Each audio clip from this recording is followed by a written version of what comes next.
የጌታ መንፈስ ከኛ ጋር ነው ያለው ብቻችን አይደለንም አሜን እንዲሁ ዝም ብለን በር ጣራና ግድግዳውን ውስጥ ሆነን በር ዘግተን ምንጮኸው ብቻችን አይደለንም የሆነ ነገር አለ እሱም የጌታ መንፈስ ነው የሚያበዛው የሚረዳው የሚጎበኘው የጌታ መንፈስ ከኛ ጋር አለ ስሙ የተባረከ ይሁን በምሳሌ ላይ ሲናገር ሚላል ሽኮኮች ያልበረቱ ህዝቦች ናቸው ይልና መኖሪያቸውን ግን በቋጥኝ ስር ያደርጋሉ የነሱ መመኪያቸው ማን ነው ቋጥኙ ነው ሽኮኮ በተፈጥሮዋ ጆሮዋ ከሩቅ ነው የሚሰማው እና ፀሐይ ስትሞቅ ከቋጥኙ ላይ ትወጣለች ድንጋይ ትልቅ ድንጋይ ቋጥኙ ላይ ሆና ደረቷን ለፀሐይ ሰጥታ ትሞቃለች እና ጆሮዋን ግን ትሰማለች ከሩቅ ትሰማለች ጠላት ሲመጣ ሮጣ ከቋጥኙ ስር ትገባለች ይሄንን ቋጥኝ ገፍቶ ፈንቅሎ ሊጎዳት የሚችል ጠላት የለም ታውቃለች ስለዚህ ደካማ ናት ግን በከባድ ቋጥኝ በትልቅ ቋጥኝ ስር ነው መኖሪያዋን የምታደርገው ይላል የኛ ደግሞ መመኪያችን አለቱ ክርስቶስ ነው አሜን አለቱ ክርስቶስ ነው ኤሊ ደግሞ በዚህ በቀፎዋ ውስጥ ነው የምትደበቀው ጠላት ሲመጣ አንበሳ ኃይለኛ ነው ግን አንበሳ ሲመጣ ምንም አትሸሽም ኤሊ ቀጥታ ተክላላ እዛ ውስጥ ገባና ድቡልቡል ነው የምትሆነው አንከባሏት ተዝናንቶባት ሊነክሳት ይሞክራል ድንጋይ ነው አንከባሏት ከዛም በኋላ ጥሏት ይሄዳል በቃ ሰልችቶ ማለት ነው እሱ ሲሄድ ተወጣለ አንገቷን ቀና ታረጋ እግሮቿ ይወጣሉ በመሬት ላይ ይራመዳሉ ይሄ ፊቷ ይወጣል የኤሊ ጠላት ሲመጣ ሁሉም ይገባና ድቡልቡል ነው የምትሆነው በጣም ይገርመኛል እግዚአብሔር እንዴት አርጎ ማሸነፊያ ለተፈጥሮ እንደሰጠ እንኳን ለኛ የኛ ደግሞ መሸሸጊያችን ክርስቶስ ነው መደበቂያችን ክርስቶስ ነው ስሙ የተባረከ ይሁን በክርስትናችሁ ይሄ ለብ ያለ ህይወት በራእይ ላይ እንደተጻፈው እንዳይሆን ነው መጠንቀቅ ወይ ክርስቲያን አይደለም ወይ ዓለማዊ አይደለም መሃል ላይ ወይ ለብ ብለሃል ወይ ትኩስ አይደለም ወይ በራድ አይደለም ምን ልል ነው ልተፋ እና ለብ ያለ ጥሩ አይደለም ለብ ያለ ይሄ የጋለ ነው መሆን ያለብን በህይወታችን የጋለ ሲባል ዝም ብሎ እዚህ መጥቶ ያዙልቃቁኝ ምናምን ማለት አይደለም እጅ ማወናጨፍ አይደለም እሱ አንድ መገለጫ በህይወታችን ዴይ ቱ ዴይ ላይፍ የጋልን መሆን አለብን በቃ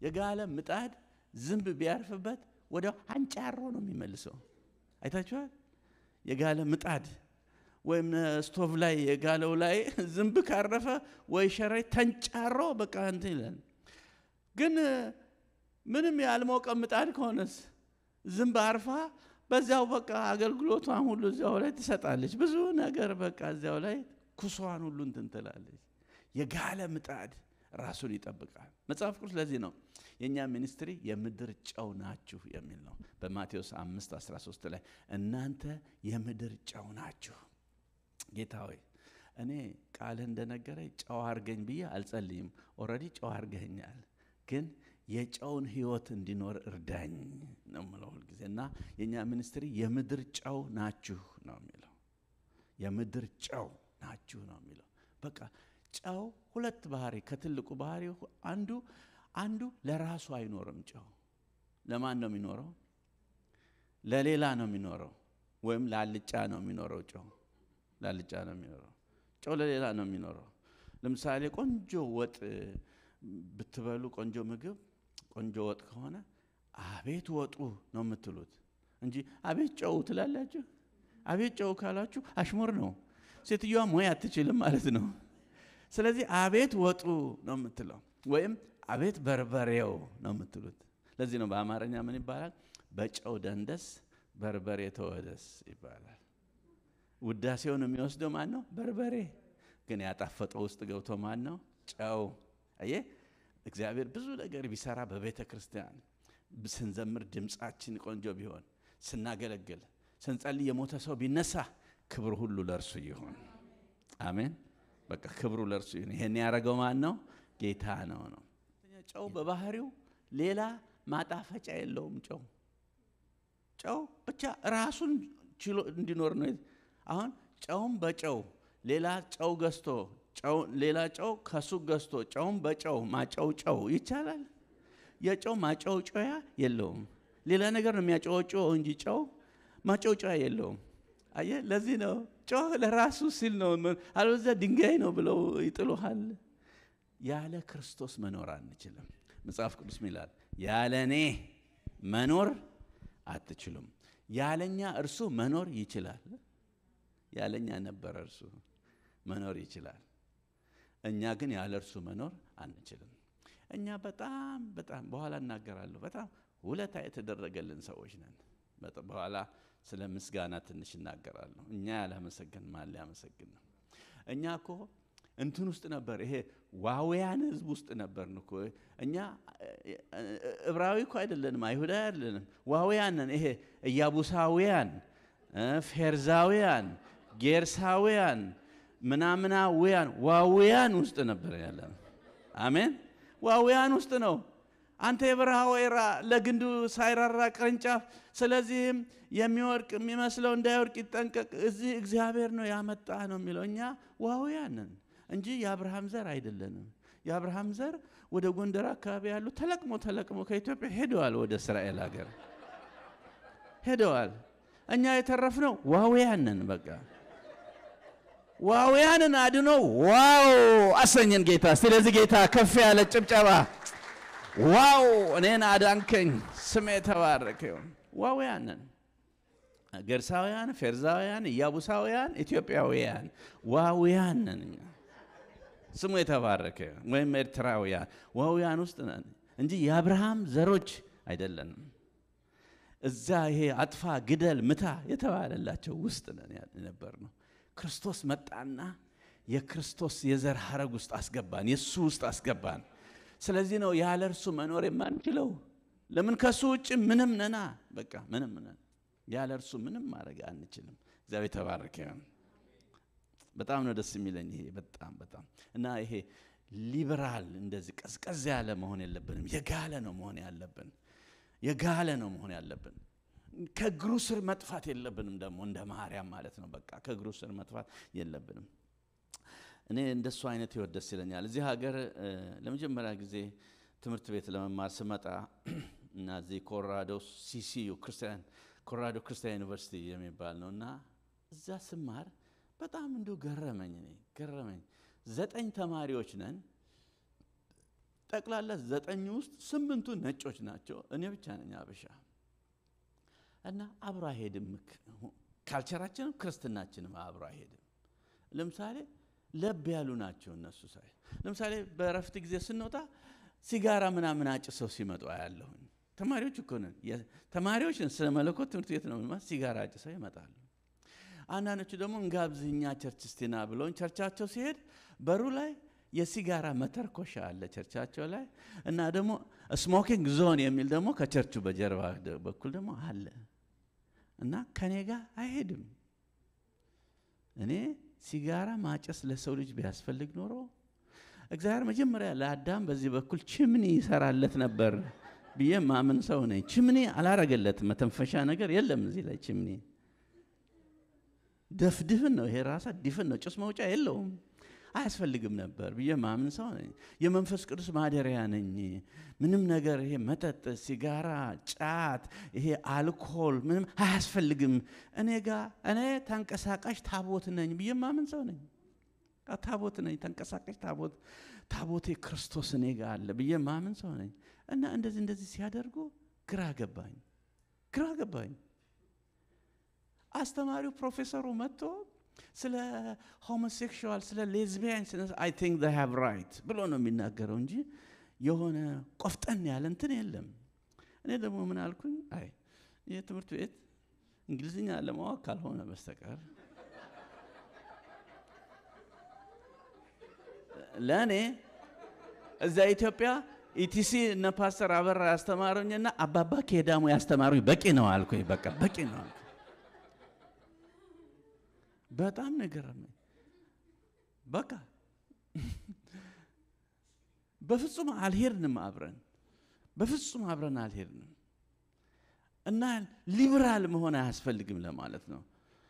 ሊበራል የሆነ በቃ ዝም ብሎ ቅልቅል ያለ መሆን ኖ በመስሪያ ቤትም እሷ እኮ ክርስቲያን ነች እንደዚህ አይነት በሷ ፊት አትናገሩ መባል መቻል አለበት እሱ ክርስቲያን ነው ማለት የጌታ ልጅ ነው የእግዚአብሔር መንፈስ ያለበት ነው ኖ መባል ነው ያለበት በተለይ በዚህ ሀገር ስኖር ወጣቶች ለእናንተ ትንሽ ምክር መስጠት ፈልጋለሁ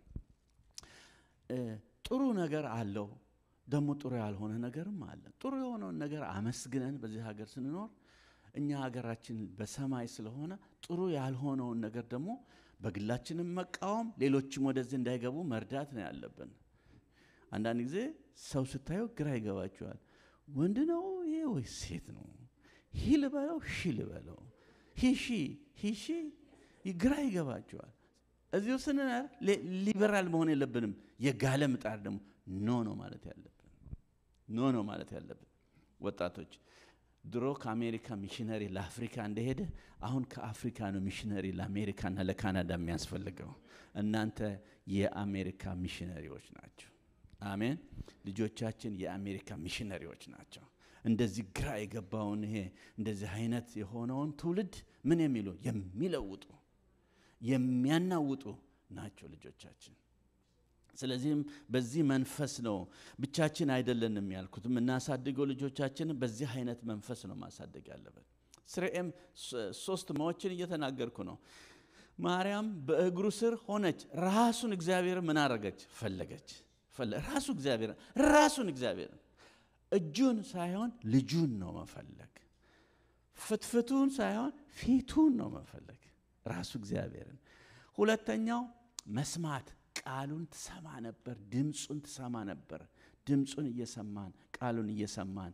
መሄድ አለበት ሶስተኛው መጸለይና ማምለክ ነው ማገልገል ነው በቃ ሶስተኛው መጸለይ በእግሩ ስር ሆና ጌታ ከሄደ በኋላ እርግጠኛ ነኝ ባይጻፍም በዛ መንፈስ ሆና በዛ ሁኔታ ሆና በእግሩ ስር ትወድቃለች ታመሰግናለች ቤቴን የጎበኘ እግዚአብሔር አመሰግናለሁ ወንድሜን ያስነሳህ እግዚአብሔር አመሰግናለሁ እንደዚህ ያደረክ እግዚአብሔር እያለች እግዚአብሔርን እያመሰገነች ነው የምትሄደውና አሁን ዛሬ የምንማረው የመጨረሻው ለዚህ ቀን ማለት ነው መጸለይና ማመስገን የሚል ነው በቃ መጸለይ በእግሩ ስር ከሆነን አይቀር ምንድነው ማድረግ ያለበት አንድ ላይ መጸለይ በእግሩ ስር የሚያልፍ ሰው ኃጢያትን እምቢ ያለ ጽድቅን እሺ ያለ በእግሩ ስር በጸሎት ሊሆን ይገባል በእግሩ ስር የሆነ ሰው የትም ቦታ ቢሆን ማንንም አይለውጠውም እግዚአብሔር ተባረከ ይሁን ማንንም አይለውጠውም ጧት ስለ ዮሴፍ ልብስ አንስተን ነበር ዮሴፍ ከኔ ጋር ተኛ ባለችው ጊዜ ምን አለ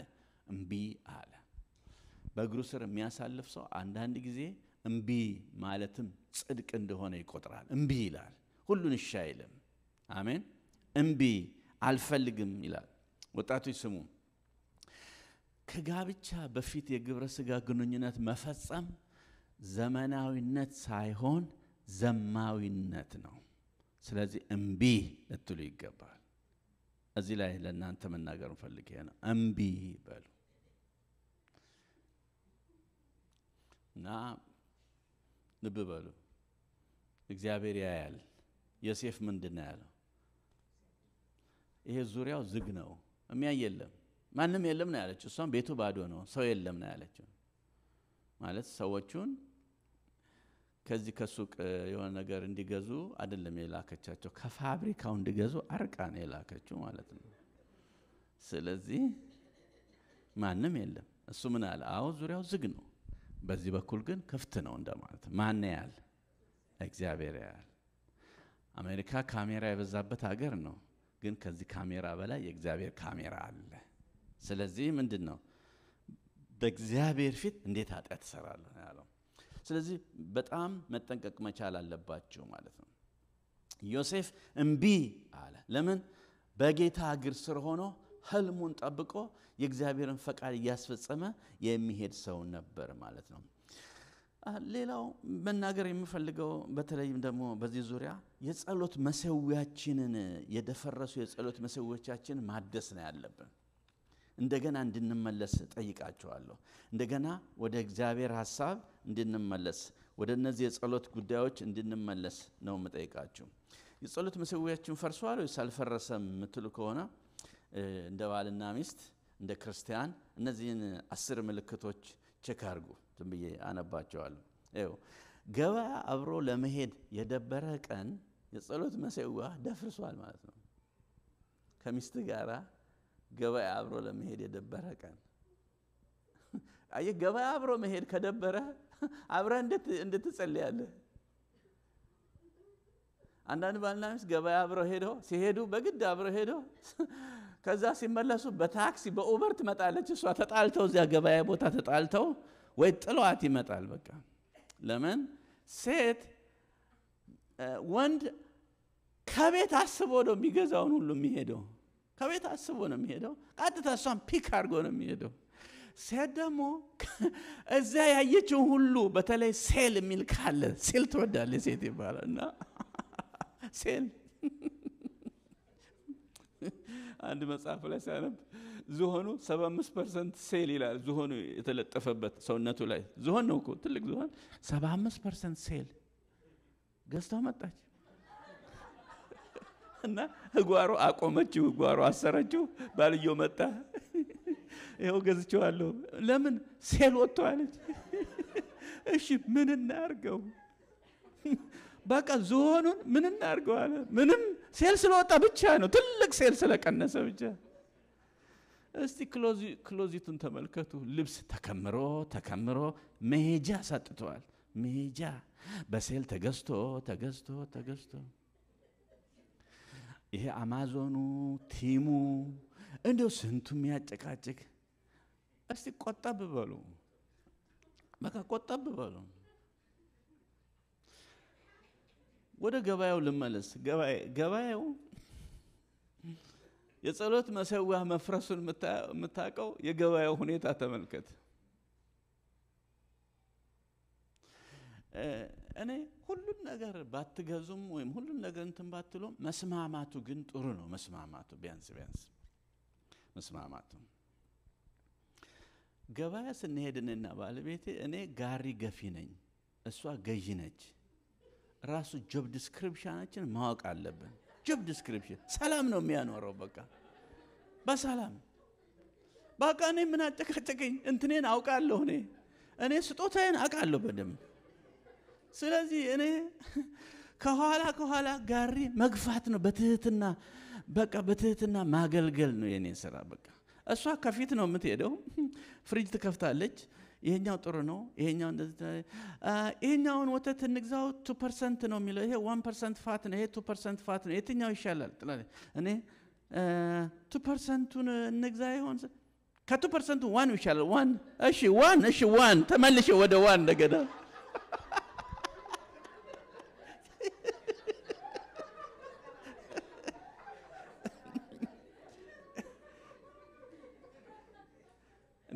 መጀመሪያውን ታዲያ ለምን እኔን ጠየቅሽኝ አልልም። አይደለም ምን አስባለኝ? እኔ በጉድዊል መንፈስ ነው የወጣው። ስወጣ ራሱ ከቤት ስወጣ በጉድዊል ነው የምወጣው። ዝም ብዬ ጋሪ መግፋት ትጭናለች። ከዛም በኋላ እንገፋለን። ደግሞ አየሉን ሁሉ ነው የምትገባው። አየሉን በሙሉ በዚህ ትዞራለች፣ በዚህ ትዞራለች። አንዳንዴ ምንም አትገዛም። መጀመሪያ ጠይቄያለሁ። ቆይ ካልገዛሽ በዚህ አየል ለምን እንዞራለን ብያት፣ እሷ ያለች ምንድነው? ስፖርት ነው፣ ዝም ብለህ ተከተል ነው ያለች።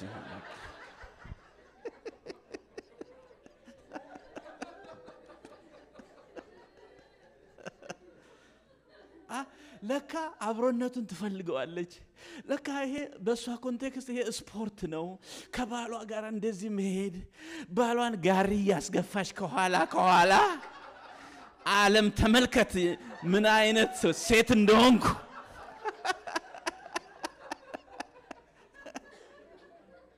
በቃ ደስ ይላታል። በቃ ስለዚህ እኔ ራሴን ሰብኬ ነው የምወጣው። ደሞዝ ገበያ ስትሄድ ከባለቤት ጋር እሷ አየሉን ሁሉ ስለምትዞር ምንም አትጨቃጨቅ። ዝም ብለህ ጋሪውን ግፋ። ስታማክርህ በትህትና ሰጀስት አድርገህ ሀሳብ ስጥ። ሀሳብህ ከወደቀም አትበሳጭ። ዝም ብለህ በጉድዊል ሂድ ብዬ ሰብኬው፣ ደሞዝን እቤት ሰብኬው ተማምነን ነው የምንወጣው ገበያ ማለት። ስለዚህ ተጣልተን የምንመጣበት ምንም ሚንስ የለም። ኦልሬዲ መጀመሪያ ራሴን አሸንፌያለሁ። እውነተኛ ፍቅር ማለት ከሚወደው ሰው ጋራ በፍቅር ለመኖር ራስን ማስተባበር ነው። ራስን ማስተባበር። እስቲ ራሳችሁን አስተባብሩ። ከራሳችሁ ጋር ስብሰባ አድርጉ። ከራሳችሁ ጋር በየቀኑ ስብሰባ አድርጉ።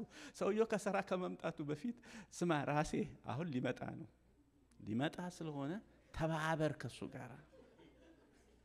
በአቀባበል ተባበር። ስማ ራሴ ተባበሪ ከሱ ጋር ተባበሪ። ነፍሴ ዳዊት እንደዛ ነው። ነፍሴ ሆይ ለምን ታስቸግሪኛለሽ? ለምን ታስጨንቅኛለሽ? ስብሰባ ያደርጋል ከራሱ ጋር። የአምላኬን መድኃኒት የፊቴን መድኃኒት አምላኬን ደስ አሰኘው ዘንድ እንዲህ አድርጊ እንዲህ አታድርጊ ይላል። በቃና ስብሰባ ማድረግ ከራስ ጋር ጥሩ ነው። ለብቻ ቢያንስ በቀን ውስጥ 10 ደቂቃ ያህል ቁጭ ብላችሁ ከራሳችሁ ጋር ስብሰባ ማድረግ ጥሩ ነው። እዛ ኢትዮጵያ ደብረ ዘይት ኩሪፍቱ ወይም ባቦጋያ የሚባል አለ። እነ ደሬነ ዶክተር ታውቃላችሁ፣ ፓስተር ታውቃላችሁ አይደል? እዛ እንሄዳለን በአመት አንድ ጊዜ ምናምን እኛ የቃለ ሕይወት አገልጋዮች ሽማግሌዎች አገልጋዮች እቅድ ለማውጣት ነው ምን ሄደው። ታዲያኛ አንዲት ፈረንጅ ሴት አየሁኝ። የኤስአኤም ቋንቋ ትምህርት ቤቱ አቃታለሁ። እዚህ መጣለች። 2 ልጆች አሏት፣ ባለትዳር ነች፣ ብቻዋን መጣለች። እንዴት መጣሽ ብቻሽ ስላት አሁን ይሄ ሳምንት የኔ ጊዜ ነው፣ የጽሞና ጊዜ ማረግበት ከራሴ ጋራ ማወራበት የኔ ጊዜ ነው አለች። በቃ ራሴ ረፍ ምልበት ጊዜ ነው። ልጆቹስ ባለ ይጠብቃል፣ ሁሉን እዚያ ቤት አለ። እሷ እንደዚህ ራሷን ለማየት ነው እዚያ የመጣችው። እኛ ደግሞ 7 ሆነን ለስብሰባ ነው የመጣነው። ሽማግሌዎች ሰነጨቃጨቅ ቆይተን ነው ምን ሄደው እዚያ በቃ እና ትልቅ ትምህርት ተማርኩኝ። መቼ ነው የራሳችን ጊዜ የሚኖረን? ከራስ ጋራ ስብሰባ ማድረግ፣ ከራስ ጋር በጌታ ፊት መሆን። እሱ እንዴት ይጠቅማል መሰላችሁ? ከስራ እንደመጣህ ባል ማታ ወይም አንቺ ከሆንሽ ከስራ የመጣሽው እቤት የዋለውን ሰው ደግሞ ጥሩ አቀባበል ቢያደርግም ግን እንዴት ዋልሽ ብሎ ለተወሰነ ጊዜ መነጋገር፣ የቀኑን ግምገማ ማድረግ በጣም አስፈላጊ ነው።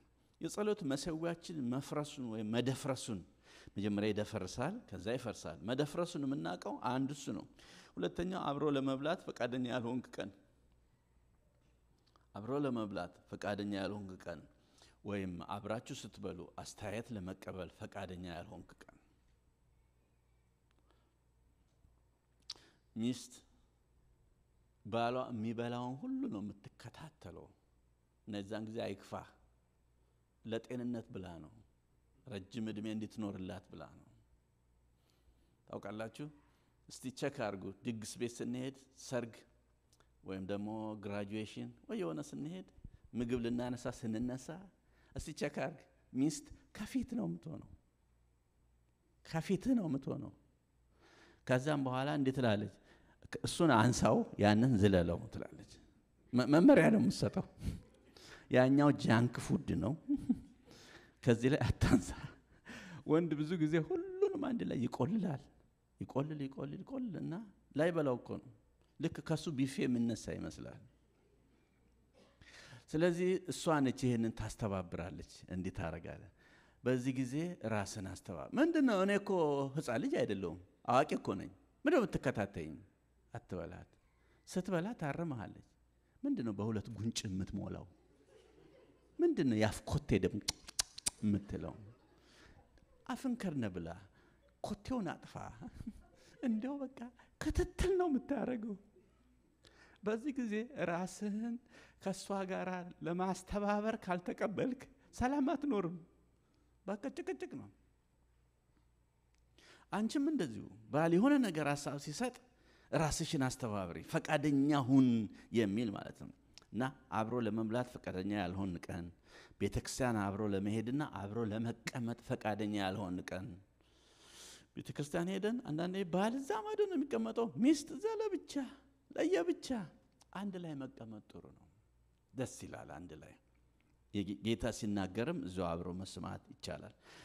አራተኛ አብሮ ከጎና ቁጭ ብሎ ቤት የእርሷን የቴሌቪዥን ፕሮግራም ወይም የዩቲዩብ ፕሮግራም ለመከታተል ፈቃደኛ ያልሆንክ ቀን።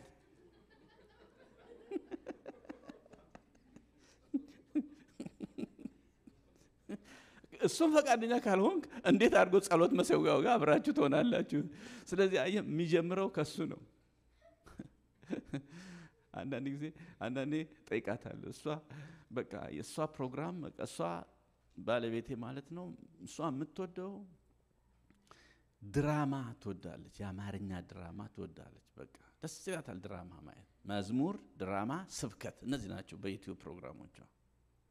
እኔ ደግሞ ድራማ ሳይሆን ፖለቲካ መከታተል ነው የምወደው። እኔ መንግስት እንደዚህ መግለጫ ይሰጣል፣ እንደዚህ ምርጫ ቅስቀሳ አለ ምናምን ሲባል ለምን እንደው እንጃ ደስ ይለኛል መስማት ስለ ሀገር እንጂ ድራማ ምናምን አይስበኝም።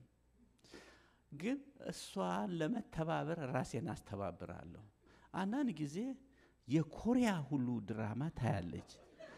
እኔ ምልሽ ኮሪያኛ ትችያለሽ እንዴ እላለሁ። ኮሪያኛ ትችያለሽ ይላል። አይ ግን አልችልም፣ ግን ደስ ይሉኛል አንዳንድ ሁኔታቸው ስላለች እኔም ዝም ብዬ ቁጭ ብዬ የኮሪያ አንድ 30 ደቂቃ የኮሪያ ካየው በኋላ ከዛ ወደ አበሻ እቀይረዋለሁ። ያንን የቴሌቪዥን ድራማ ወደ ራሴ ድራማ እቀይረዋለሁ። አለኝ ዘዴ የምቀይርበት። ያንን እንድትረሳው አድርጌ የራሳችን ሙቪ ይኖረናል ማለት ነው። እዚህ ቀረብ ማለት ጥሩ ነው። በቃና ቀርቦ ነው የሚጠየቀው። ባልን በተለይ አጠገቡ ቁጭ ብሎ ደበስበስ እያደረጉ በተለይ ባል ይሄንን እንደዚህ ጸጉሩ እንደዚህ ሲደባብሱት በዚህ ይሄ በተፈጥሮ በሳይንስ ጠቅላላ ነርቡ ሁሉ በዚህ በስተቀኝ በኩል ነው ወደ ታች የሚሄደው በጠቅላላ እና ይሄንን ስዳብሰው የመንግስቴን ሙሉውን ውሰጂው ነው የሚለው። በቃ ግማሹን አይደለም። በባንክ ያለውን ገንዘብ ላዞሩልሽ ነው የሚለው። በቃ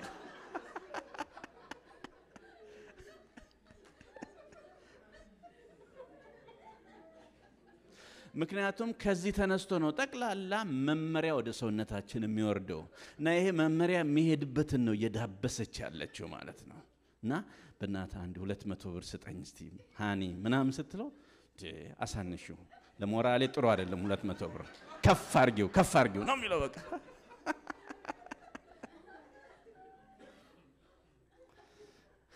ከጎኗ ቁጭ ብለህ መስማት።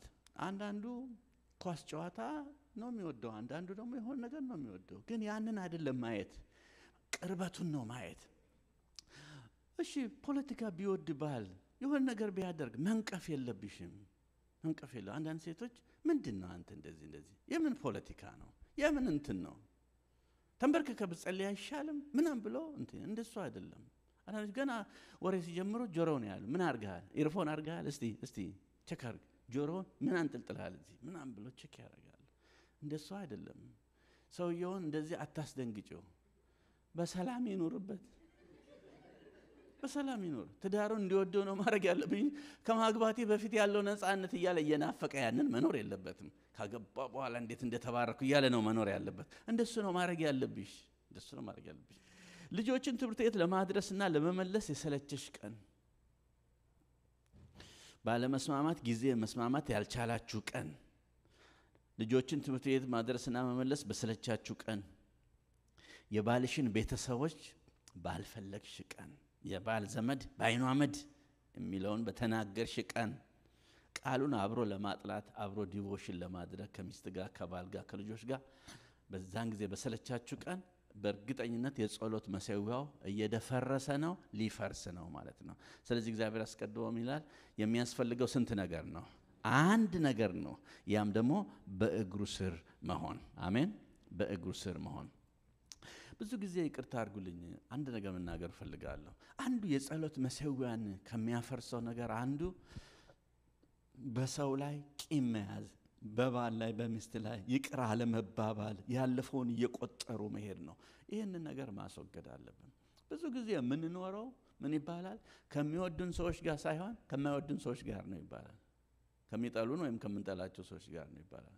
ለምሳሌ እነዚህ የሚጠሉን ሰዎች ሁሉ ጊዜ ይመጡብናል። እንቅልፍ እስካልወሰደን ድረስ ስንበላ ይመጣሉ፣ ስንጠጣ ይመጣሉ፣ ስናመልክ ይመጣሉ። እንዲሁ አሉ፣ በሐሳባችን አሉ እነዚህ ማንወዳቸው ሰዎች።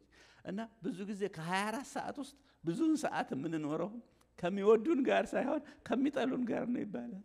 እና ከሚጠሏችሁ ጋር ብዙ ሰዓት ከምትኖሩ እርግፍ አድርጋችሁ ይቅር በሉና ከሚወዱን ጋር ብዙ እንኑር። አሜን። ከሚወዱን ጋር ብዙ እንድንኖር እነዚህ የሚጠሉን ወይም የምንጠላቸው ምንጠላው እንኳን መኖር የለበትም፣ ግን ሰዎች ተነስተው ሊጠሉን ይችላሉ። ስለዚህ እንተዋቸው። አሁን ካለ ደብዳቤ ጻፉና ይቅር ብያለሁ እንደዚህ በሉና ስማቸው ሊስት አርጉና የከሌትን ይቅር ብያለሁ፣ ከሌን ይቅር ብያለሁ፣ አገር ቤት ያለውን እዚህ ያለው ሁሉን ይቅር ብያለሁ በሉና ከዛ በወረቀቱን በላይተር አቃጥሉት። አዎ አክሽን ውሰዱ። ከዛ ከልባችሁ ላይ ይወገዳል። ከዛ በኋላ ለምትወዱት ሰው ብዙ ስፍራ ይኖራቸዋል ማለት ነው። ብዙ ጊዜ የምንኖረው ከሚወዱን ሰዎች ጋር ሳይሆን ከሚጠሉን ሰዎች ጋር ካልተኛን በስተቀር እንቅልፍ ካልወሰደን በስተቀር ሁሌ በሀሳባችን አሉ።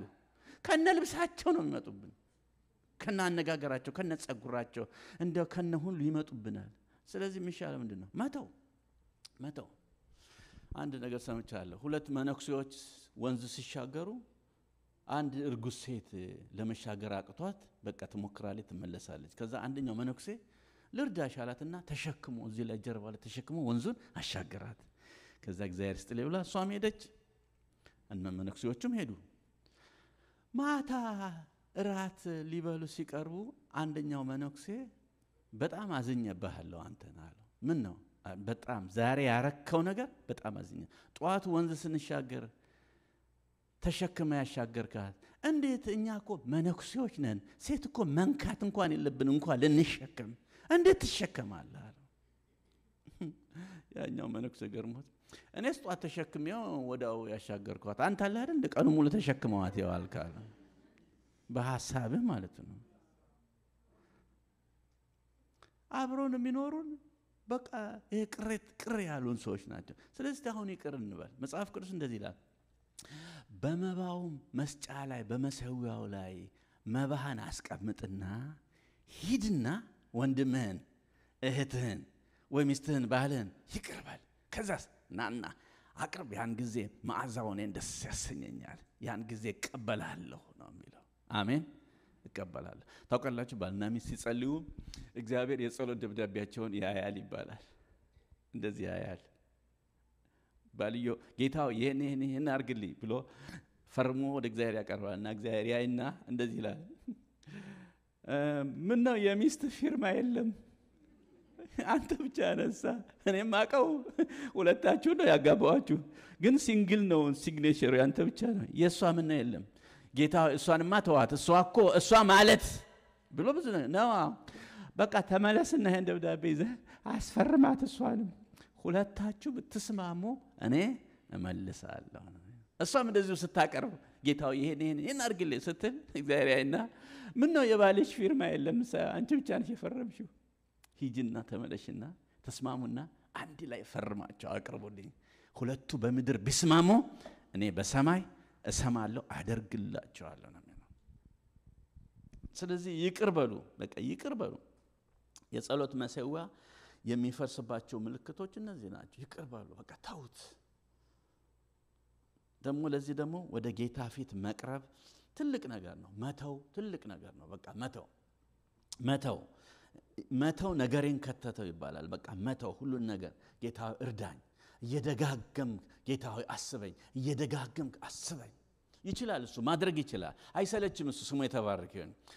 ጌታ አንድን ሰውዬ ሊፈውሰው እጁን ጫነበት አይኑ ላይ ይላል። ከዛ በኋላ ሰውየውን ምን ታያለህ አለው። ምን አለ? ሰው እንደ ዛፍ ሲንቀሳቀስ ያለው አለ።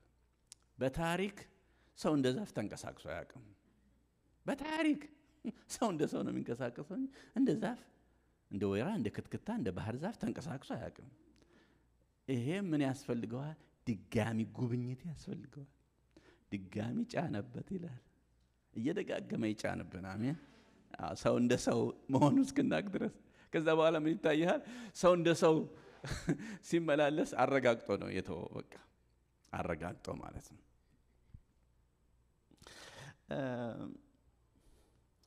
የፖዚሽን ጉዳይ ነው ደግሞ አንደኛው የሚያጣላን የሚያጋጨን። ይችን ሳይኮሎጂ መናገር እፈልጋለሁ። አብረን እንዳንጸልይ ከሚያደርገን ነገር አንዱ በባልና ሚስት መካከል ያለው እግዚአብሔር ያስቀመጠውን ፖዚሽን ዛሬ ጠዋትም ተናግሬያለሁ። ስለ ራስነት፣ ስለ መገዛት፣ ስለ እንደዚህ ተናግሬያለሁ። በነገራችን ላይ በፍጹም እኔ ለወንድሞች የምመክረው ራስ ነኝ የሚል ከአንደበትህ አይውጣ። በስራ አሳይ፣ ራስነትን እሷ ትቀበል። እሷ ክሌም ታርግ፣ እሷ ታውጅ። የኔ ራስ ነው ትበል እንጂ አንተ ራስ ነኝ አትበል። ጌታ ኢየሱስ ራስ የሆነው ዝቅ ብሎ ነው። መጽሐፍ ቅዱስ በፊልጵስዩስ ላይ ምን ይላል? ያለ ልክ ምን አደረገው? ከፍ አደረገው። ለምን? ያለ ልክ ዝቅ ስላለ። እንደ ሰው መሆን ራሱ መዋረድ ነው። ለአምላክ ሰው መሆን ራሱ መዋረድ ነው። ዝቅ አለ። ከዛ እግዚአብሔር ደግሞ ከፍ አደረገው ይላል። እና ራስነትን አንተ አታውጅ። ራስነትን እንደውም እሷ ታውጅ። አንድ ባል እኔ ራስ ነኝ እያለ ሲያስቸግር ሚስት ግራ ገብቷል። እርሶ ራስ ቢሆኑ እኔ ደግሞ አንገት ነኝ አሉ።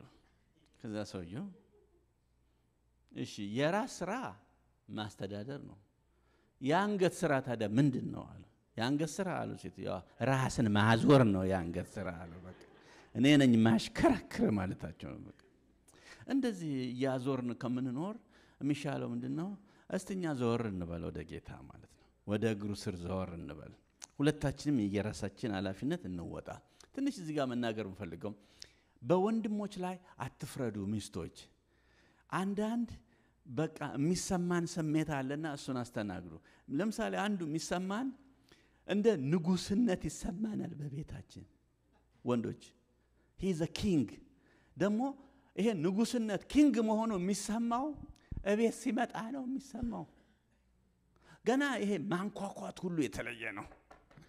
ይሄ ድምጽ ሁሉ የተለየ ነው። በራት ከፍቶም እንደ እናንተ ይላል። በቃ ንጉስነቱ የሚሰማው የት ነው? እዚህ ቤት ሲመጣ ነው። እዚያማ ስራ ቦታ ባሪያ ሆኖ ነው ሲሰራ የዋለው። ካስተመር ሲያስተናግድ የዋለው በር እየከፈተ ይግቡ ጌታዬ እያለ። አሁን ያን ሁሉ ትቶ እቤት ሲመጣ ኪንግ መሆን ይሰማዋል። ስለዚህ አንቺ እንግዲህ ጀመረህ አትበይ ሲናገር፣ ንጉሥ ሆይ ወደ ቤትዎት እንኳን ደህና መጡ ይግቡና ይቀመጡ ዙፋኖት ላይ ነው ማለት ያለብሽ። ደስ ይለዋል። ከዛው ቀዝቃዛ ውሃ ማቅረብ፣ ከዛ በኋላ በቃ ማሳጅ መስጠት። ምን ላርግ? በፊቱ ፒጃማ ለብሶ ያዙ ይልቀቁኝ ማለት በቃ በፊቱ በቃ መመላለስ። በቃ ንጉሥ ሆይ ደስ ይበሎት። it's my pleasure to make you happy it's my pleasure ንጉሥ ሆይ እርስዎን ማገልገል። በስማ ከስራ ወጥቶ በጣም ነው የሚቸኩለው። ሚስቶች ብልሆቹ ነው አስቸኩሉ። ብልሃተኛዋ ሴት ጥበበኛዋ ሴት ቤቷን ትሰራለች። ሌላዋ አሳሳፋሪዋ በራሷ እጅ ምን ታደርገዋለች? ታፈርሳለች ይላል። ስለዚህ አስቸኩሉ። ባሌ በጊዜ አይመጣም አትበሉ። በጊዜ እንዲመጣ እናንተ ስራ ስሩ። የሆነ ስራ ስሩ እስቲ። እንዴት አርጌ በጊዜ እንዲመጣ እያውለበለብኩ ላምጣው ብላችሁ አስቡ። ለምንድን ነው ብዙ ወንዶች ከስራ መጥተው ጋራጅ አካባቢ የሚዘገዩት? ለምንድን ነው? ነገር ፈርተው እኮ ነው። ነገር ፈርተው አንዳንድ ማታ ደክሟት እስክተኛ ድረስ ይጠብቃል ማለት ነው። አስቸኩሉ። ባላችሁን አስቸኩሉ።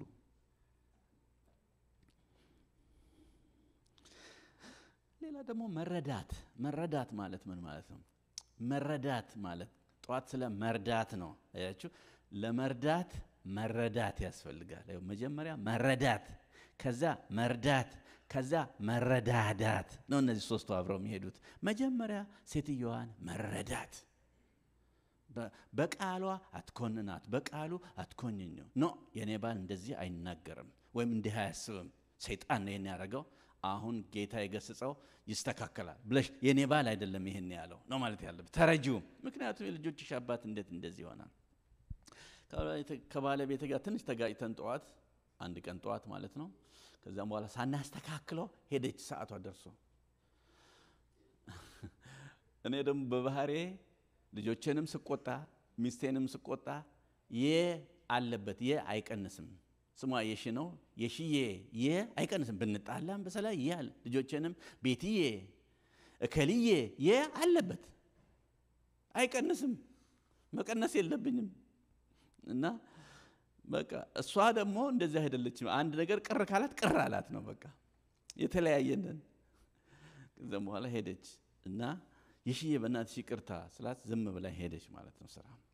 እሺ ቀኑ ሙሉ እንደዚህ ከምትውል ብዬ ወደ ምሳ ሰዓት ቴክስት ላኩ። ምን የሚል ቴክስት? ጧት በተፈጠረው ይቅርታ ስትመጪ በአካል በደንብ ይቅርታ ጠይቅሻለሁ። በሆነው ነገር በጣም አዝኛለሁ። በእናትሽ እንዳታዝኝብኝ ምናምን ብዬ ከስር አይ ላቭ ዩ ማይ ቆንጆ ብዬ ቆንጆ የሚለውን እንግሊዘኛ በአማርኛ እንግሊዘኛ ነው የጻፍኩት። KONGO ነው የጻፍኩት ቆንጆ ብዬ። ለካ ኮምፒውተሩ ኮንጎ ብሎ ቀይሮታል።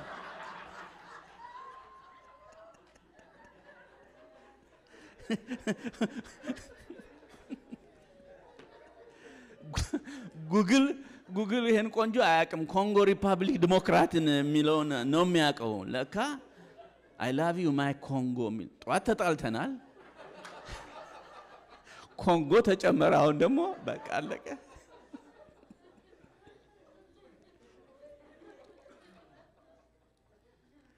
እና በጣም ከሄደ በኋላ በጣም ደነገጥኩኝ።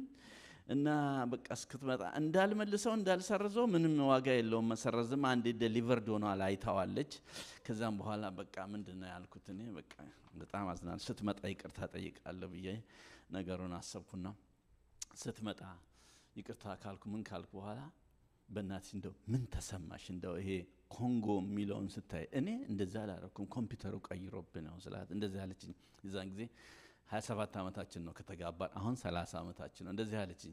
3 እሱን የመሰሉ ልጆች የወለድኩለት ባለቤቴ 27 ዓመት አብረን የወረን ባለቤቴ ኮንጎ እንደማይለኝ አውቃለሁ አለችኝ። ኮንጎ እንደማይለኝ አውቃለሁ አለችኝ። አየ መረዳት አየ ስትረዳ ነው የምትረዳው መርዳት የምትችለው። ተረጂው ነው ባለቤቴ እንደዛ አያደርግም፣ ባለቤቴ እንደዛ አይደለም፣ ሌላ ይሆናል። ችግር ካለ በባለቤታችሁ መካከል ጸልዩ።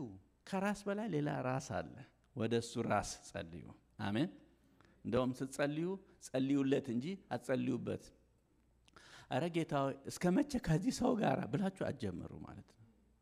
ጸልዩለት። እንዲህ ብላችሁ ጸልዩ። እግዚአብሔር ሆይ አዳምን ከአፈር አበጀው ትለለም። አዎ በሌኔንም አፈር አበጃጀው ዘንድሮ ይሄ የሰጠኝን አፈር የኔን አዳም አብጀው ብላችሁ ጸልዩ።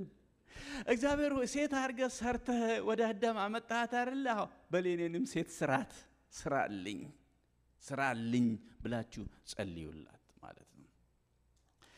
ዛሬ አጠንክሬ አሁን ከዚህ በኋላ ባለኝ ጊዜዎች የምወስደው ምንድነው የመጨረሻው በዚህ በሉቃስ 10 ላይ ማርታ ተቀበለች፣ ማርያም በእግሩ ስር ሆነችና ራሱን መስማት ጀመረች፣ ቃሉን መታዘዝ ጀመረች።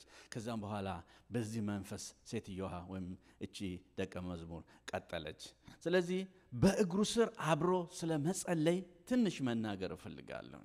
አብሮ ስለመጸለይ በእግሩ ስር የሚያስፈልገው ስንት ነገር ነው?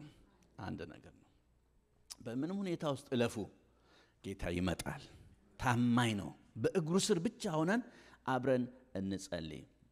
በእግሩ ስር ቁጭ ብላ ስታገለግል ቁጭ ብላ ስትሰማ የነበረችው ማርያም አልዓዛር በሞተ ጊዜ በእግሩ ስር ነው ጉዳዩን ይዛ የቀረበችው። በእግሩ ስር ከዛ ጌታ ያንን የሞተውን ወንድሟን ሲያስነሳ እናያለን። በእግሩ ስር በምን ሁኔታ ነው ያለው? ምናልፍበት ነገር ባልና ሚስቶች አብረን እንዳንጸልይ የሚያደርግ ምናልፍበት ነገር ወይም ደግሞ በህይወት በክርስትና ህይወት በቃ በጌታ ፊት መሰዊያው ፊት እንዳንቀር የሚያደርግ ምንም ነገር ይሁን በጌታ ፊት ይዘነው እንቀር። ደግሞ የእግዚአብሔር ጉብኝት በጊዜውና በሰዓቱ ይመጣል። አሜን። በእኛ ጊዜ አይደለም፣ በራሱ ጊዜ ይመጣል። ስሙ የተባረከ ይሁን። በአንቺ ጊዜ በአንተ ጊዜ ሳይሆን በራሱ ጊዜ ይመጣል። አንዳንድ ጊዜ የምናልፍበትና አንዳንድ ጊዜ የምናልፍበት ሁኔታና የሚያልፍብን ነገር በጣም አብሮ አይሄድ ይሆናል። ግን ቢሆንም ብቻችን አይደለንም፣ እግዚአብሔር ያያል። በጊዜው ጠብቁ ማለት ነው። በቦታው ላይ ጠብቁ።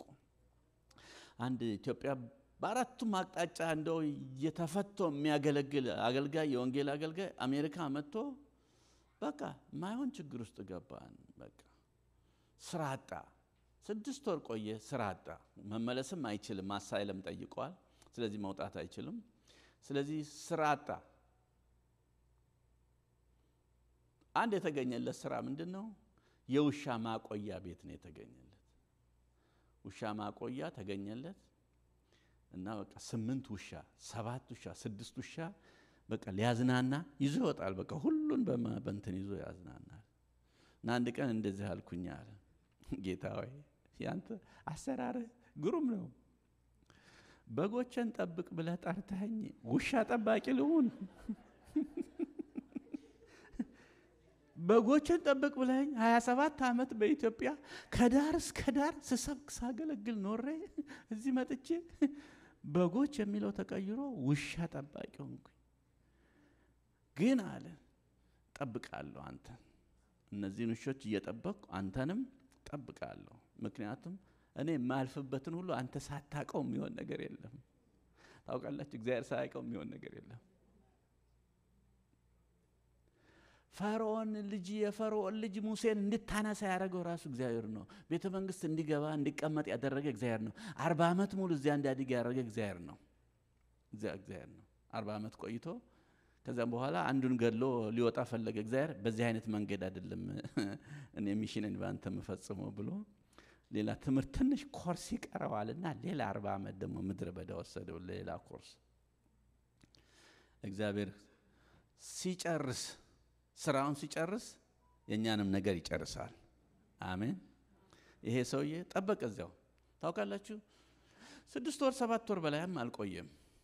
መጋቢ የሚፈልጉ ቸርቾች እዚህ አሜሪካን ሀገር ሲያጠያይቁ እሱ ተገኘ። አሁን እሱ ወደ ስራው ተመለሰ።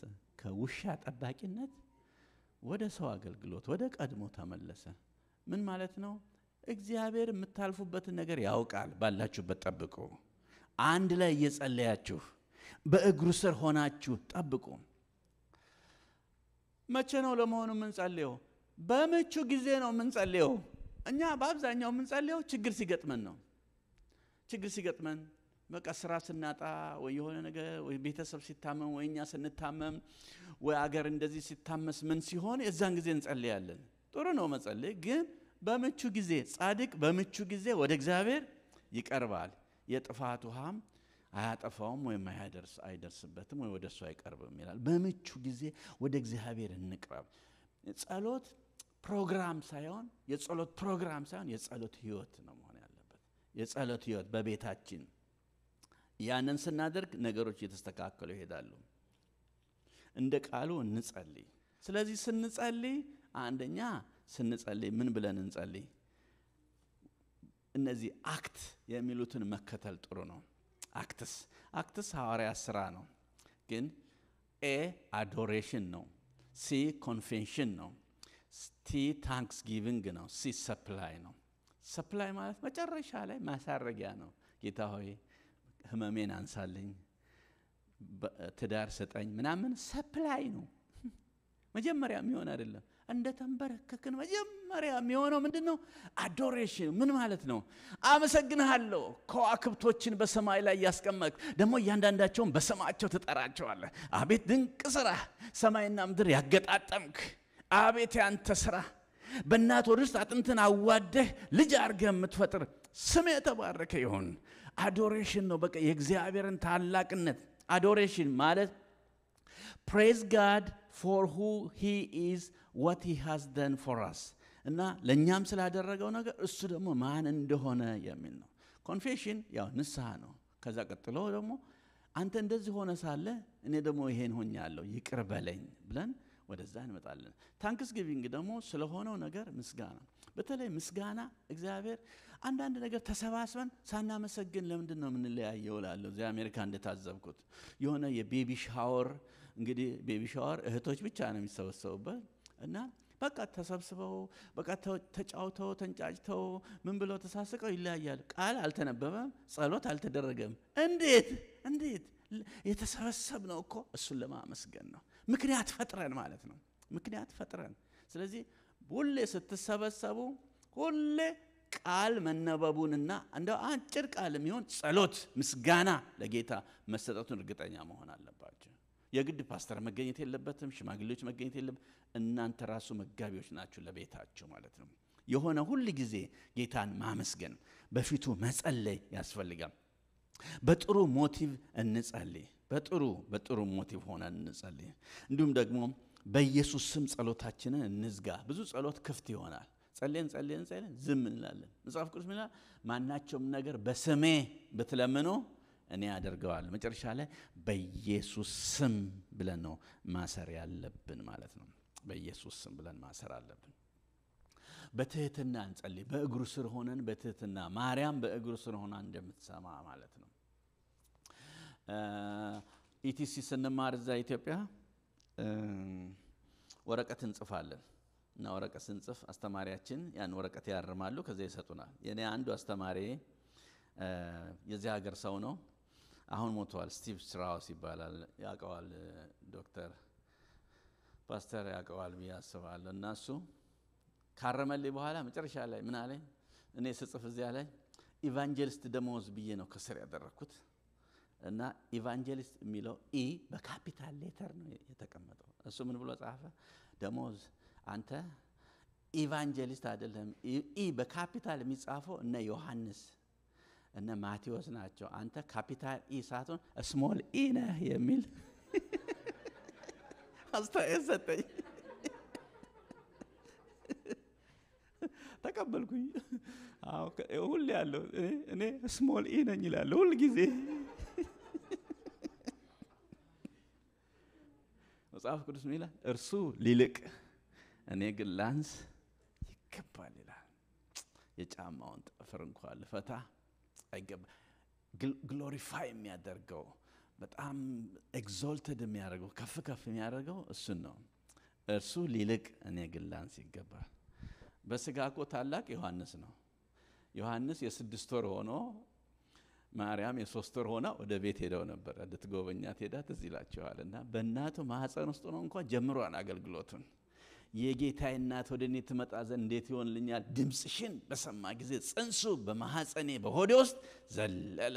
ከዛን ጊዜ ጀምሮ ነው ማክበር የጀመረው። እሱ ከወጣም በኋላ እርሱ ሊልቅ እኔ ላንስ ይገባል። ሙሽራው እያለ ሚዜው እንዴት ቦታ ይወስዳል? ሙሽራው አለ። ሙሽራው ኢየሱስ ነው። ቤተ ክርስቲያን ደግሞ የሱ ሙሽሪት ናት። ስለዚህ በትህትና እንጸልይ፣ በትህትና እንመላለስ፣ በትህትና እንኑር። በመመረር መሆን የለበትም። በመመረር በተለያየ ነገር በፍጹም መሆን የለበትም። በፍጹም አንዳንዴ ይገርምኛል። ሰው እግዚአብሔር ለሚያደርገው ምህረት፣ እግዚአብሔር ለሚያደርገው ነገር ሰው ይመረራል፣ ይጨነቃል። ትዝ ይላችኋል ሐናንያን እግዚአብሔር ሂድና ለጳውሎስ ጸልይለት ሲለው ጳውሎስ አልሄድም አለ። ሐናንያ አልሄድም አለ። አልሄድም እሱ እኮ እኛን ሊገድል የሚመጣ እንደሆነ ሰምቻለሁ ነው የሚለው። እግዚአብሔር ደግሞ ምን አለ? እኔ ደግሞ አየዋለሁ በነገስታት ፊት ስሜን ተሸክሞ የሚቆም እንደሆነ የተመረጠ ዕቃ እንደሆነ አየዋለሁ። ይኸው ሰው የባለፈ ታሪካችን አይቶ ነው የሚወቅሰን። እሷ እንደዚህ እንደሆነች እኔ አውቃለሁ፣ እንደዚህ ነች። እግዚአብሔር ደግሞ ያንን ረስቸዋለሁ ነው የሚለው። እሱ ደግሞ ወደፊት ለኔ የሚያገለግለኝ ባሪያ እንደሆነ አውቃለሁ። ስንቶችን ከዚህ መሃል እሷ እኮ ገና በምድሪቱ ላይ ለኔ የምትወጣ ነች ይላል። ገና እሱ እኮ ገና በምድሪቱ ላይ የኔን ስም ተሸክሞ የሚወጣ በታላላቆች ፊት የሚቆም በነገስታት ፊት የሚቆም በአሕዛብ ሁሉ ፊት የሚቆም የተመረጠ ዕቃዬ ነው ይላል እግዚአብሔር። ስሙ የተባረከ ይሁን። ሰው የኋላውን ነው። ስለዚህ ተው። ለዚህ ነው ጳውሎስ ምን አለ? የኋላዬን እየረሳሁ የወደፊቱን ለመያዝ ምን አደርጋለሁ? ዘረጋለሁ ይላል። ዘረጋለሁ። ስለዚህ የእግዚአብሔርን ሐሳብ ነው ይዘን መሄድ ያለብን እና ስንጸልይ በትህትና እንጸልይ። ደግሞ በመመረር አይደለም፣ በትህትና በመጮህም አይደለም። በእኛ ኃይል አይደለም የሚሆነው፣ በእኛ ጉልበት አይደለም የሚሆነው። አንዳንድ በኃይል የሚጮህ ሰዎች ሲገጥሙኝ ስማ አንተ ረጅም ጊዜ ማገግ አትፈልግም? ይሄ የጉሮሮ ትቦ ተበጥሶ በቃ ከዛ ከርከሮ ነው የምትሆነው። በቃ ስለዚህ ተረጋጋ። በአንተ ጩኸት አይደለም በአንተ ጩኸት በእግዚአብሔር ኃይል ነው የሚሆነው። አይ ነው አንዳንድ ጊዜ ኢሞሽን ይኖራል፣ ምንም አይደለም። ግን እንደ ሁሉን ነገር በእኛ ጩኸት መሆን የለበትም። ቃሉ ያስጩህ። አሜን። ቃሉ ይጩህ፣ ቃሉ ይውጣ። ጩሁ ደግሞ ያለው እግዚአብሔር ነው። ግን ሪሊ ጩሁ ሲል ታዲያ ጸልዩ ማለት ነው እንጂ እንደው ሰው የሚያደነቁር ነገር እንደው አድርጉ ማለት አይደለም። አንዳንድ ጊዜ ይገርመኛል። በቃ ድምጽ ማጉለው ራሱ ይሄ ከፍ ካላለ የማይዘምሩ ሰዎች አሉ። በጣም ከፍ አድርገው ይሄን ከፍ አድርገው ድምጾቹን ከፍ አድርግ፣ ጠቅላላ ካሜራውን ወደኔ አድርግ። ማስጮህ እንደው ጠቅላላ ማስጮህ አገልግሎት እሱ ሊልቅ እኔ ግን ላንስ ይገባል። አይ ነው ስንጮህ ጥሩ ነው። ጩሁ ያለው ሪሊ ጩሁ ጸልዩ ማለት ወደ እኔ ጸልዩ ቅረቡ ነው። ስንጮህ ደግሞ በር ይከፈታል ማለት ምንድነው? ስንጸልይ በር ይከፈታል። እነዚህ ይሄ የእሳት አደጋ መኪና ይገጥመኛል። ይሄ ፋየር ትራክ አይደለ?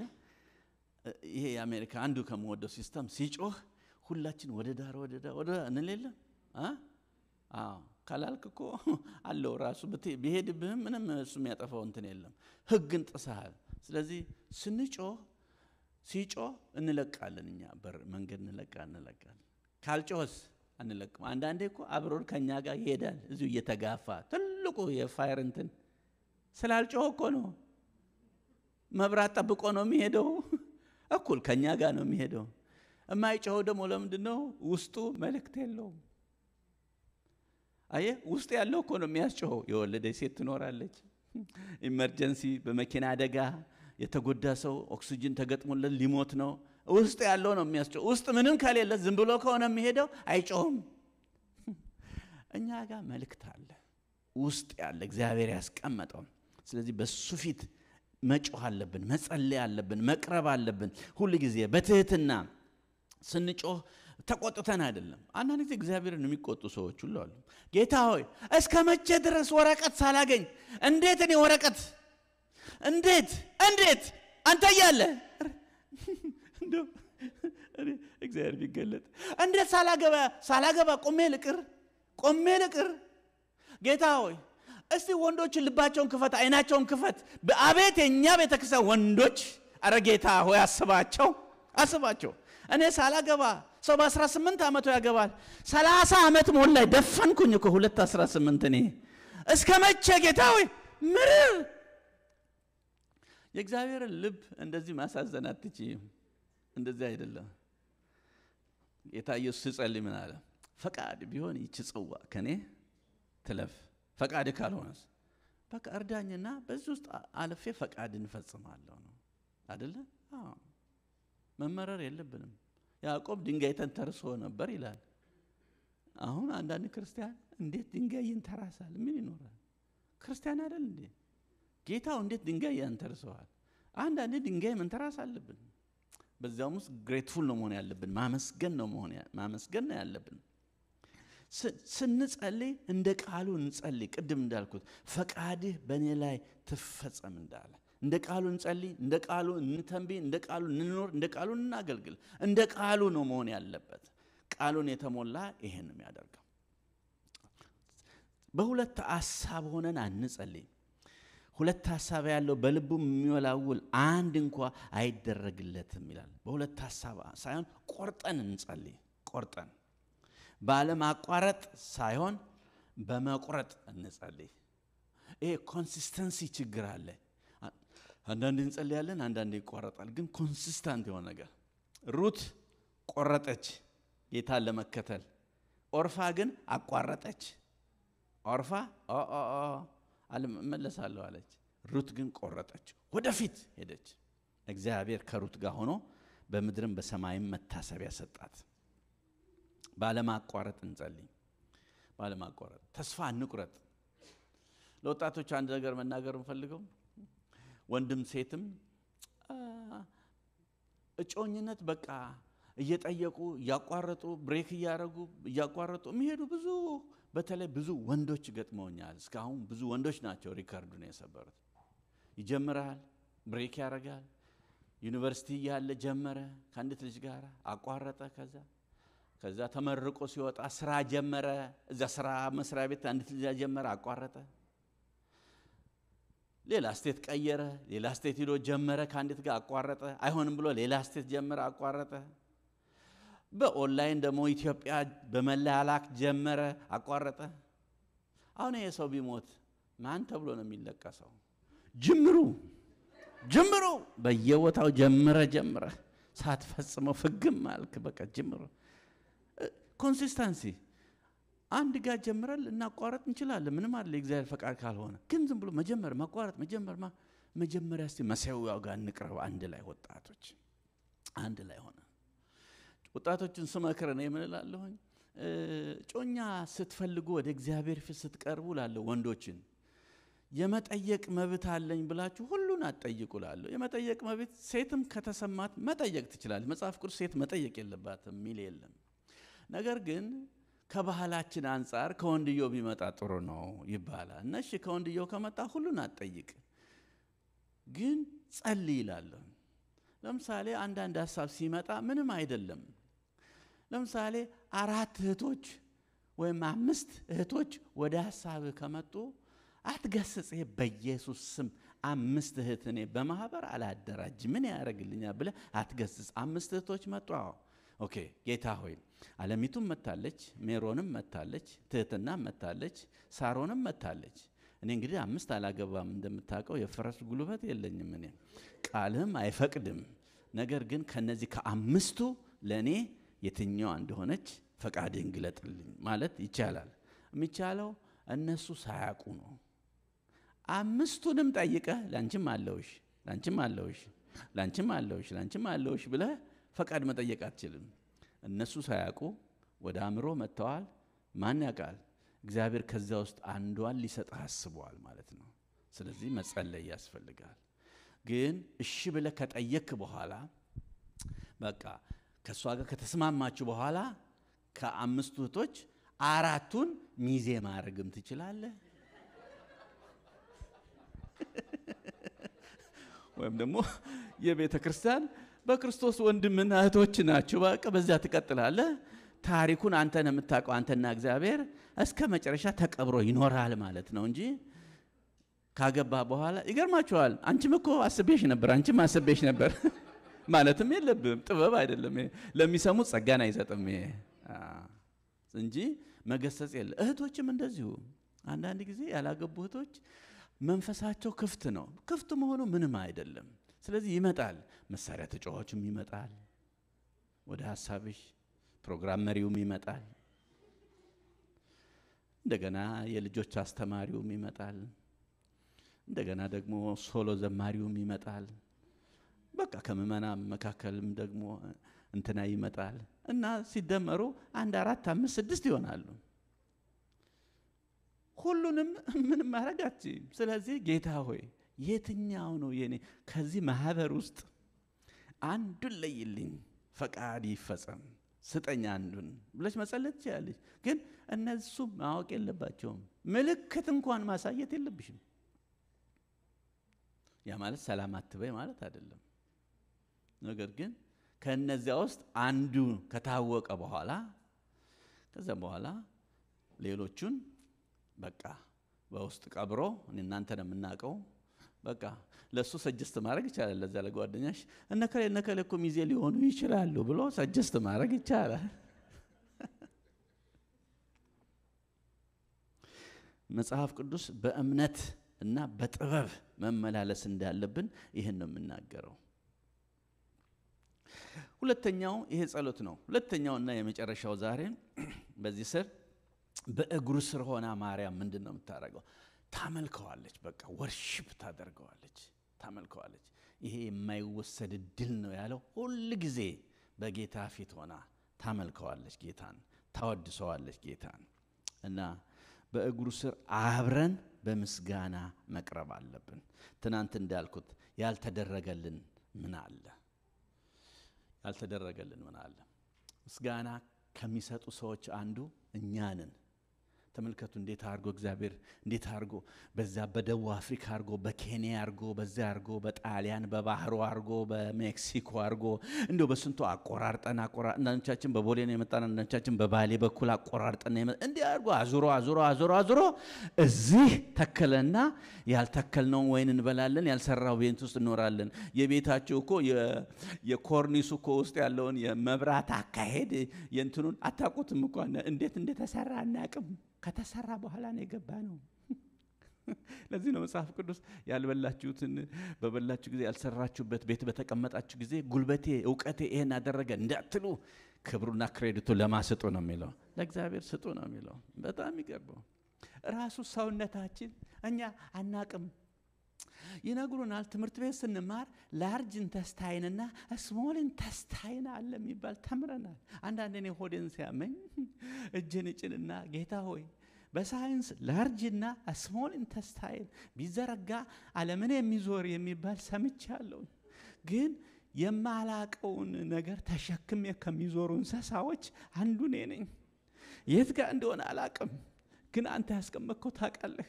ሆዴን እያመመኝ ነው፣ በኢየሱስ ስም ፈውሰኝ ብዬ ስጭን እንደምድን ታውቃላችሁ። ወዲያው ጤና። ሰሞኑን የትከሻዬን እያመመኝ ተቸገርኩ። እንደዚህ ጫንኩና ምን እንደሆነ አላቅም። አንድ ጊዜ ሐኪም ቤት ሄጄ ጆኮና ዲኮራ የሚባል ድርቀት ነው ብላኛለች። ጆኮና ሰምቼውም አላቅም። የዚህ የጆይንት ድርቀት የሆነ ሊኩድ ነው ጆኮና ጀኪም የሚባል ነው ብላለች። የማላቀውን ነገር ይዤ ከሚዞሩ ሰዎች አንዱ ነኝ። እባክህ ፈውሰኝ። በእውነት ተሻለኝ። ሰሞኑን ለብቻዬ አልጋዬ ሆኜ በጣም አመሰግናለሁ እላለሁ። ማላቀው ነገር እናኛ ያላመሰገን ማልና ማል ያመሰግን ነው። እኛ በተለይ እኛ መጽሐፍ ቅዱስ ይላል እስራኤላውያኖችን ሲወቅስ በብዙዎቹ ደስ አልተሰኘባቸውም ይላል። ለምን አያመሰግኑም? ሁሌ የሚታያቸው ግብጽ መመለስ ነው። ወደ ግብጽ ነው የሚሉት። እንደው ሰው ማስተዋል እሺ እንመለስ ቢሉስ ባህሩን ማን ከፍሎ ያሻግራቸዋል? እንደው በቀላሉ እንመለስ እንኳን ቢሉ ሲመለሱ እኮ እግዚአብሔር የለም እኮ አይደለም አንፈልግህም ብለውት እኮ ነው የሚመለሱት። ብቻቸው ሆነው ነው የሚመለሱት። እሺ ያንን ባህር ማን ያሻግራል? እንደው ይሄን እንኳን ማስተዋል ማን ያሻግራል? ሁለተኛ ደግሞ ሰማይ መና እኮ ነው የሚበሉት፣ በልተውት የማያውቁት። ግን እነሱ የግብጽ ሽንኩርት ይሻለናል ይላል። እና እግዚአብሔር ምን አለ? መጽሐፍ ቅዱስ ስናጠና ምን አለ? በምድረ በዳ 40 ዓመት ማዞራቸው አለ እነዚህ በሙሉ እስኪያልቁ ድረስ ነው አለ።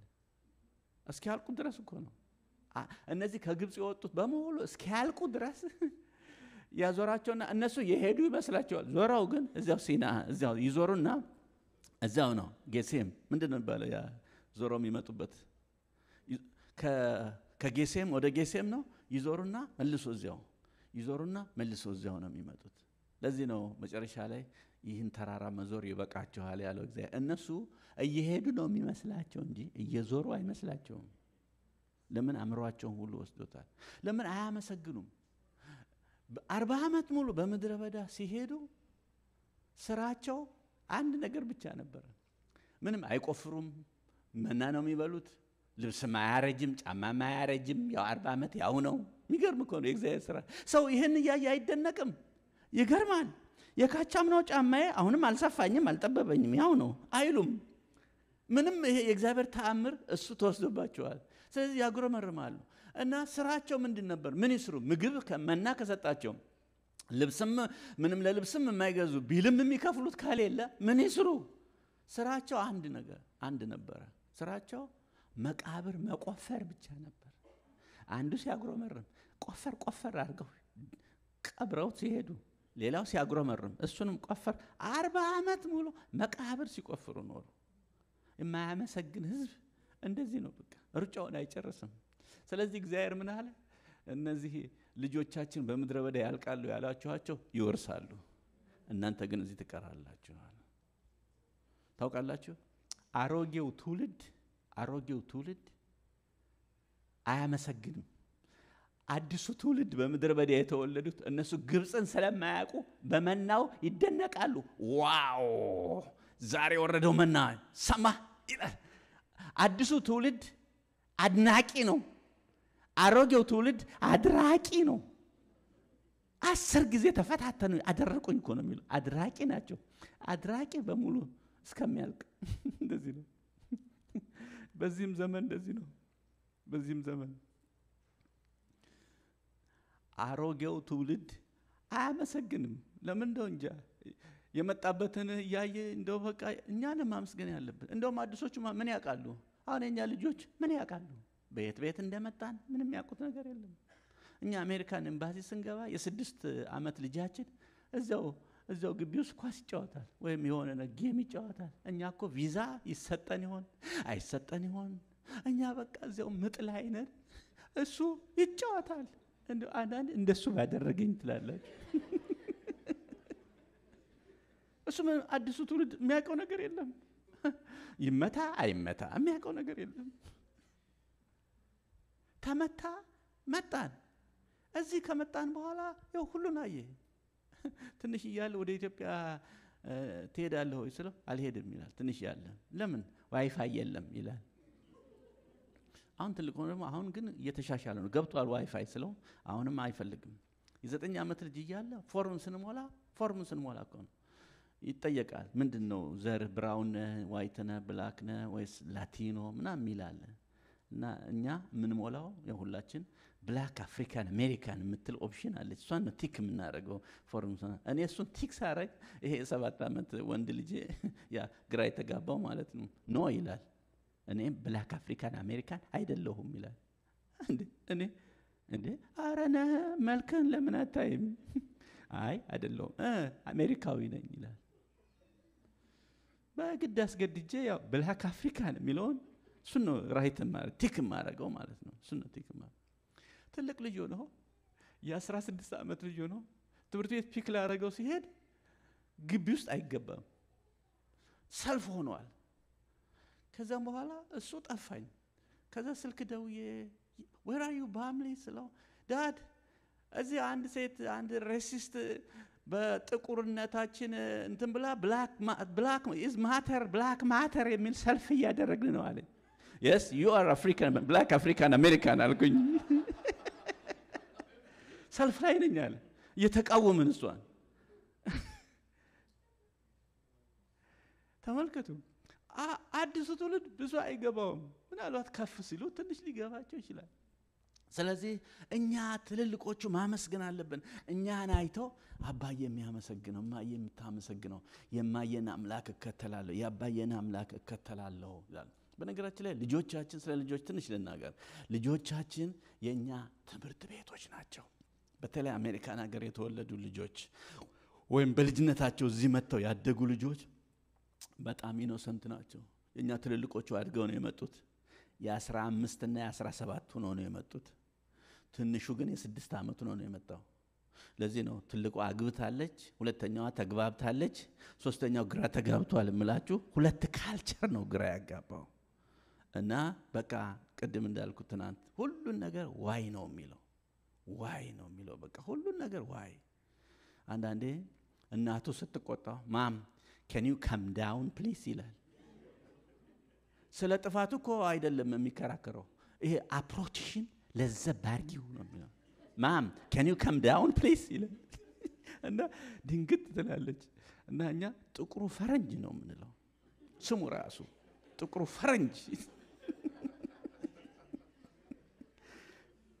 ማም can you come down please ይላል አንዳንዴ ቤቱ ስንገባ dad can you knock the door please ይላል why because it's privacy ይላል እንዴ እኔ አይደለሁ እንዴ ያሳደኩ እያጠብኩ ምን ይያልኩ it's privacy dad ይላል it's privacy እነሱ በህግ ነው የሚሄዱት እና ምንም ነገር ሲሆን ፌር ነው ፌር ይላሉ ፌር መብራት በቢጫ ስትበጥስ ጥሳ ሄዳ ተጋጨች አንድ እናት ልጇን ይዛ የ9 ዓመት ልጅ ነው እናቱ ተጋጭታ ምን ይላል it's your fault mom it's your fault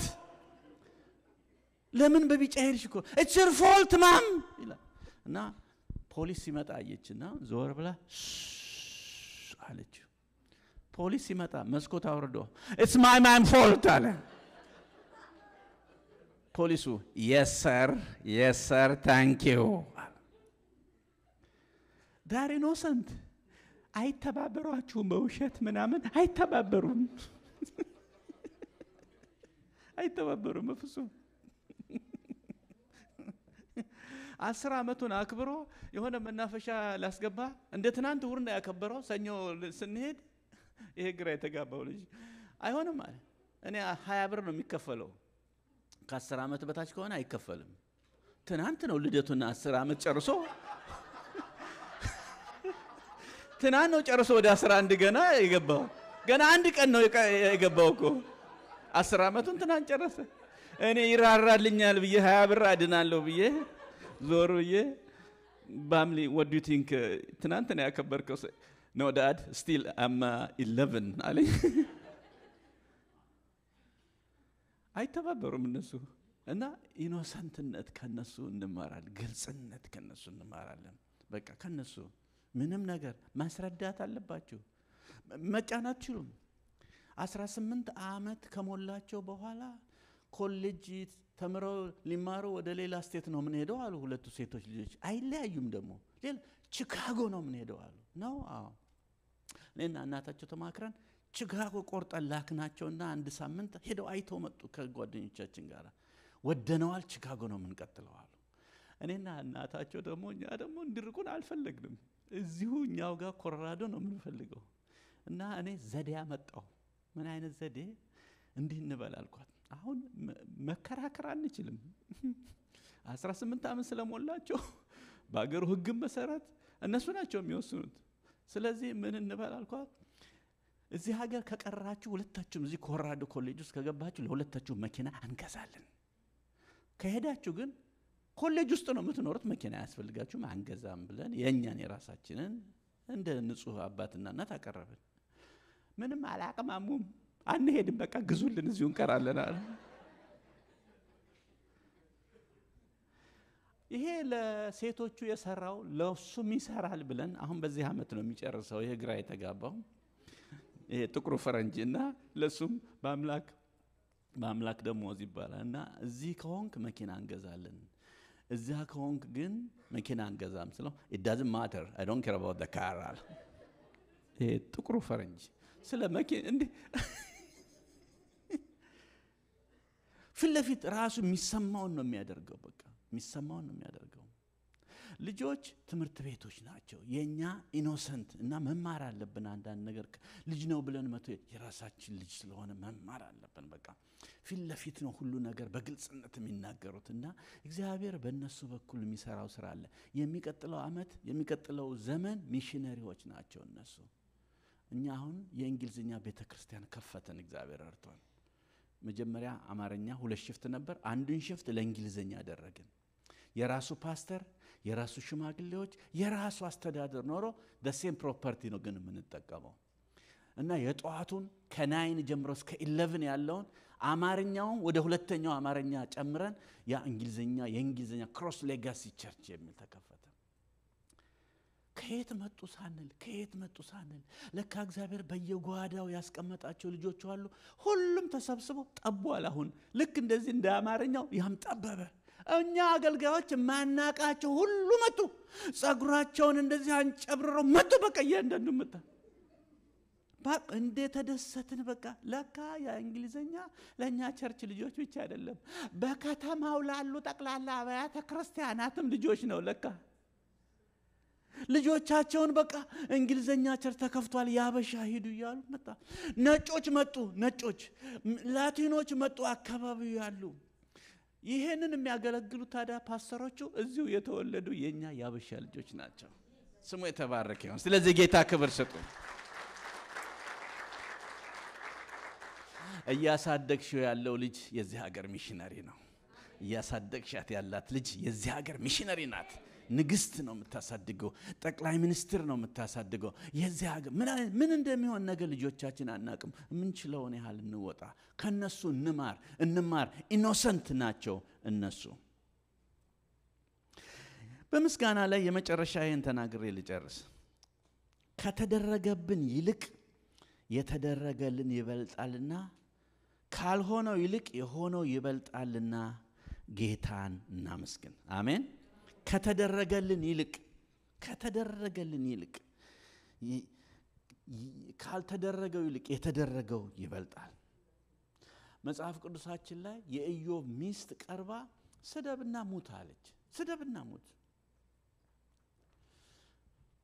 እግዚአብሔር ሰጠ፣ እግዚአብሔር ነሳ፣ የእግዚአብሔር ስም ምን ይሁን ነው ያለው? እሱ የተመሰገነ ይሁን ነው ያለው። በነገራችን ላይ የኢዮብ ሚስት ስደብና ሙት ስትል የሚገርመው እኮ አንድ ነገር ልንገራችሁ። ኢዮብ ሰውነቱ ሁሉ ቆስሎ የቀረው አካሉ ምንድነው ያልቆሰለው? ፈልጋችሁ ስታገኙ ያልቆሰለ አንድ አካል አለ። ምኑ ነው? ምላሱ። እሷ እኮ ይሄ ባልቆሰለው ነው አቁስል የምትለው ራሱ። ባልቆሰለ እስቲ ባልቆሰለው እግዚአብሔር እናመስግነው። እሱ በዛች ባልቆሰለችው ያልቆሰለ ነገር ፈልጉ በህይወታችሁ። ሁሉን ነገር እግዚአብሔር አድርጓል። እንደ ሁሉ ይሄ እንደተደረገለት ያልቆሰለ ነገር አለ። ባልቆሰለው መልሰን ጌታን ምን እናድርገው? እናመስግነው። ጌታን ከፍ ከፍ እናድርገው። ባልቆሰለው በኩል ምስጋና የሚገባውን እግዚአብሔር እጠራለሁ፣ ከጠላቶችም እድናለሁ ይላል። ከጠላቶችም ምን እላለሁ? እድናለሁ ይላል። በቃ ምስጋና የሚገባውን እግዚአብሔር እጠራለሁ። ዳዊት እኮ ነው የሚናገረው። ምስጋና የሚገባውን እግዚአብሔር እጠራለሁ፣ እሱ ደግሞ ከጠላቶች ምን ያደርገኛል? ያድነኛል። በቃ እሱን እጠራለሁ። ለእኔ በህይወት የሚያስፈልገኝ አንድ ነገር እሱ ብቻ ነው፣ እግዚአብሔር ነው የሚለው። እሱን እጠራለሁ፣ ከዛስ ከጠላቶችም እድናለሁ ይላል። ወገኖቼ እነ ዮሳፍጥ የምስጋና መዝሙር ሲጀምሩ በጠላት ሰፈር ሽብር ሆነ። በአሞንና በሞዓብ ላይ ድብቅ ጦር እግዚአብሔር አስነሳ። ከዛም የዮሳፍጥ መንግስት ጸጥ አለች፣ ሰላም ሆነች ይላል። ምስጋና ጀመሩ ይላል። ምስጋና ምን የሚል ምህረቱ አያልቅምና እያሉ እግዚአብሔርን ጌጠኛ ልብስ ለብሰው ሲያመሰግኑ ይላል። አልዓዛር ከሞት ከመነሳቱ በፊት ጌታ ያለው ምንድን ነው? ጌታ ሆይ ስለምትሰማኝ ስለሰማኝ አመሰግንሃለሁ ነው ያለው። ከምስጋና በኋላ ነው ናውጣ ያለው። አያችሁ፣ ገና የሞተው እያለ ገና ሁኔታዎች ሳይስተካከሉ በምስጋና እንቅረብ፣ እግዚአብሔር ድንቅ ነገር ያደርጋል። ባልቆሰለው እናመስግነው። እስቲ ያልቆሰለ ፈልጉ። በትዳራችሁ፣ በህይወታችሁ፣ በሁሉ ነገር ፈልጉ።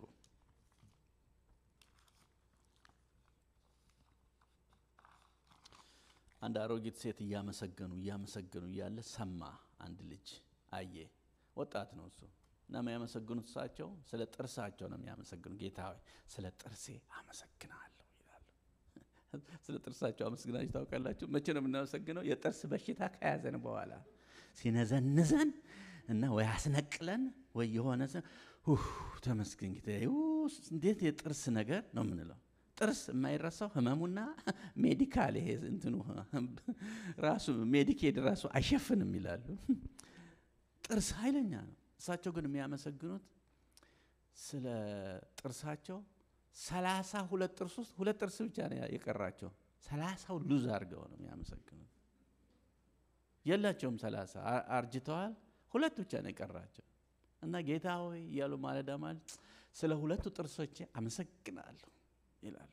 እና 32 ጥርስ ግጥም ያለ ወጣት ልጅ አጠገባቸው ሆኖ ገረመው። ማማ እኔ አንድ ቀንም 32 ጥርስ ያለ እንደርሶ ሉዝ አላረኩም፣ አመስግኝ አላቅም። እርሶ ግን ሁሌ ስለ 2 ጥርሶት ያመሰግናሉ። ትልቅ ትምህርት ከርሶ ተምሬያለሁ።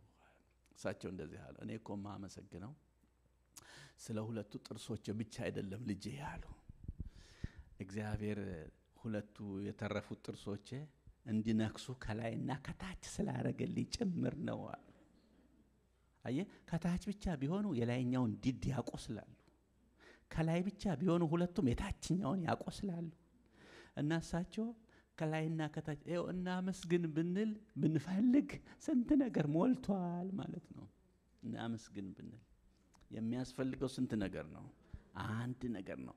በእግሩ ስር ራሱን እግዚአብሔርን መፈለግ፣ በእግሩ ስር መሆን፣ ከዛም እሱን ማመስገን።